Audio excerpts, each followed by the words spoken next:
Hello lovelies, welcome to my channel. I am Susa's mama. The topic I want to talk about today, I probably have talked about it before. I'm sure I have a video in my archive somewhere because I have talked about this before, and I also wrote about it. I have a whole chapter dedicated to this topic in my book Grace in Adversity. Guys, I want to talk about patience. I'm talking about patience again today because of what happened to me recently. When I say recently, maybe about a few weeks or so ago. And I'm going to share the story with you, which was pretty interesting. And that just got me into thinking about this patience again. Even right before doing this video, I had a situation with patience. I'm trying to set up to do a video, and I wasn't really so patient with my husband trying to help me put it together. So I guess it's a continuous struggle, you would say. About a few weeks back, I had to make a phone call. I'm not sure what it was for. I don't know if anybody can relate. When you have to call some organization or some whatever to ask questions, and you have this customer service that you have to wait, for them to respond to you. So I called, and I think it was my bank. Yes, it was my bank I called, and they put me on hold. And one person that picked up had said because of the COVID whatnot, so they transferred me to whoever I needed to talk to regarding what I called about. And so I was there waiting. Believe it or not, I waited for 45 minutes, and I was tired of waiting. And guess what your girl did? You got it. I cut off the phone, thinking something must be wrong somewhere or whatnot.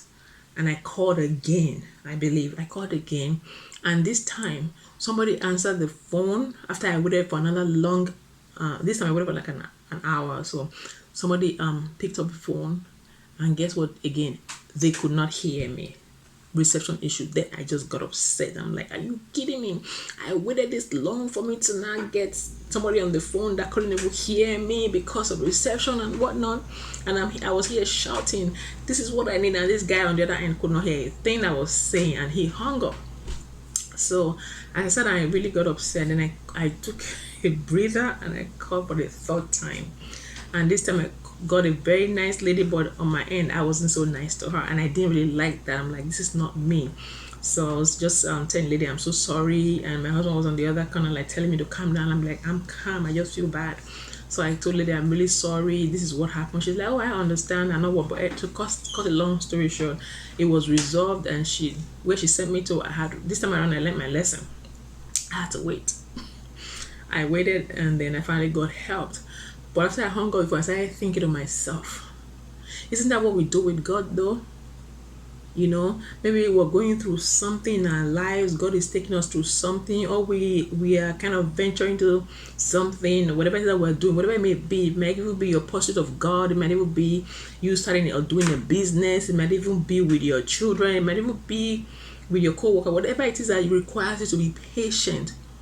Why is it that we tend to be impatient? We tend to be in a hurry. We forget that when you're going through something in life, if you feel like, oh, God is not answering you in that moment, or maybe God is trying to teach you something, you never know what it is that you're supposed to learn in that. And guess what? Guess who suffers when you don't wait? Yes, you're right. We suffer. I know in moments where I've been impatient about my life situations, I have been the one that suffered it. How so? Because whatever it's that God was trying to teach me, that I was not patient enough to wait and learn. Guess what? I had to go back to it again. If you go back to my phone call story, even though I was angry and all, I hung up on them or whatever it was. After I waited for this an hour 45 minutes, I still went back to that. So I could not cross that path until, like, if you want to bring it to life situations, like, learn something. That's how it is with God. If you're going through something, God is making you wait. It doesn't mean that God is not answering your prayer. It doesn't mean that God does not care. It doesn't mean that God is ignoring you. It just means that there's something you're supposed to learn in that waiting.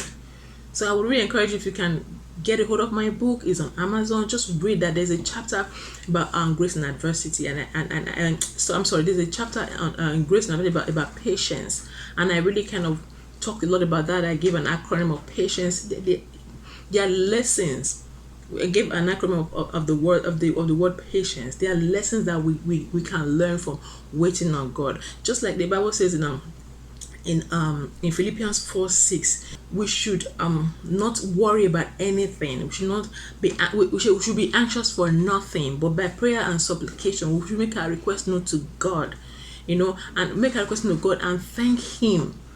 If I can add my own version, and just wait. You have prayed, you have told God what you need, you have told God what you desire. Thank Him that He has given to you, and just wait. That is Sosa's Mama version right there. And just wait. And so today I'm going to share with you the importance of waiting patiently. And I just have one importance of waiting patiently is that you get God's best.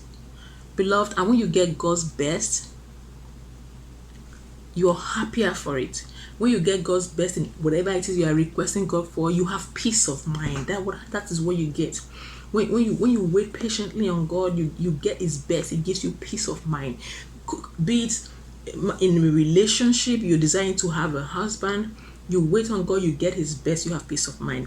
Be it in starting it or doing some kind of a business, as long as it's legit, you wait patiently, you put in the work, you get God's best. Be it in raising your children, you might look like, oh, well, these children, what are they doing? They are going haywire. You keep praying and confessing over the lives of those children, you get God's best in it, because they are going to turn out good in the end. Whatever, you get a picture, whatever it is you're doing in life that requires you to be patient. Everything about life requires patience anyways. Even if be it in just dealing with people, if you learn to wait, you get God's best. So that's one importance there. That there's nothing to add to that. That's just one. If we can think of anything, I want God's best for my life. That I had to learn that the hard way. I want God's best for my life. So that's why I'm a very patient person nowadays. I learn to wait. Even moments where I get impatient sometimes, I tell myself, Rachel, you gotta wait. There's a lesson in this. Whatever it is that is making you impatient, there's a lesson to be learned. And I want to learn that lesson and learn it at once. I don't want to keep going back to class. I want to learn it and graduate from it and move forward. That's how to grow. So I just have spoken to somebody's heart today. I don't know who you are. I don't know what it is that you are that is making you impatient. I don't know what it is that you feel like you have prayed to God for and you're not able to wait. I want to encourage you in this moment. Wait on God. Just wait.